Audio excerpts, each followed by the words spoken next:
嘅謝家榮都能夠可以好定咁接實個波嘅。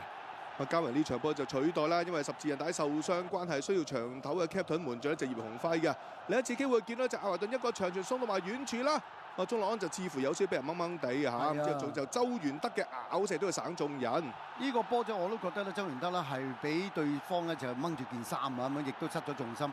咁啊球證就冇睇到啦，咁個波就冇俾十二碼㗎嚇。然之後就去到上半場中後段啦，留意呢邊啊，卡斯一控就甩咗腳彈翻轉頭，益薩咧就好機警嘅老大哥啊，放正選嘅費蘭道偷走個波，亦都搏到犯規，結果球證指向12碼點噃。當時呢個波佢攞到嚟應該問題唔大嘅，咁啊但係最慘嗰腳咧就先報啊，先報嘅時間就心急啊，咁啊派出就隊長嘅安永佳，咁安永佳咧都似乎射呢個波都好有信心嘅，咁啊射出一個咧貼地波不特止啊，龍門都捉錯路嘅。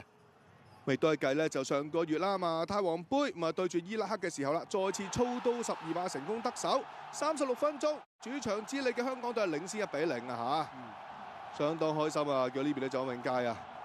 成班球員即刻衝去角球旗一齊慶祝啊，無分彼此。即係輪到呢隻孟加拉嘅一次機會啦，送到埋 set 到熱傳嚟自查祖利嘅，嗱好嘢啦！咁見到就顏卓斌啊，成功係頂翻住個位先。整個上半場咧就孟加拉好似呢個波就最有嘅威脅同埋個組織係最好嘅。咁啊上半場就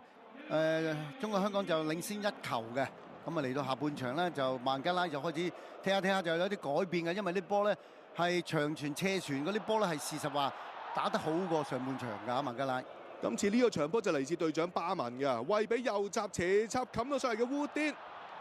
咁好彩啊，孟門將嘉榮出嚟都夠晒快嘅。留意追翻轉頭最近個場區球員就係7號嘅祖連奴啊，都爭啲俾呢邊咧就烏甸可以偷襲得手。咁呢邊個波就搶到嘅，最後呢個波可惜就笠得啱㗎啦，係腳風唔係好順啊，咁啊就祖連奴呢個波只要笠得準嘅話咧，就呢個波就咩啊，就可以係。費蘭道啊，冇錯。我呢下戳埋嗱，如果粒中的我哋拋開比數咧，成件事爭好遠。咁啊之後咧，費蘭道由於亦都似乎有啲受傷啦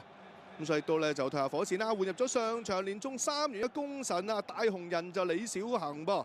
然之後有幾多白手一次機會啦，烏甸一個傳送到埋嚟，嗱呢下就好毒㗎嚇。咁但係就遠處或者伊斯林就接應唔到，已經響起警號㗎啦！呢個波咧，其實香港隊好多球員喺度啊，都俾佢 send 到個波埋嚟。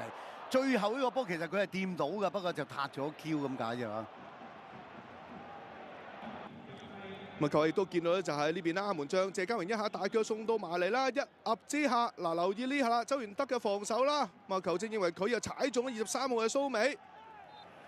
吹罰之下。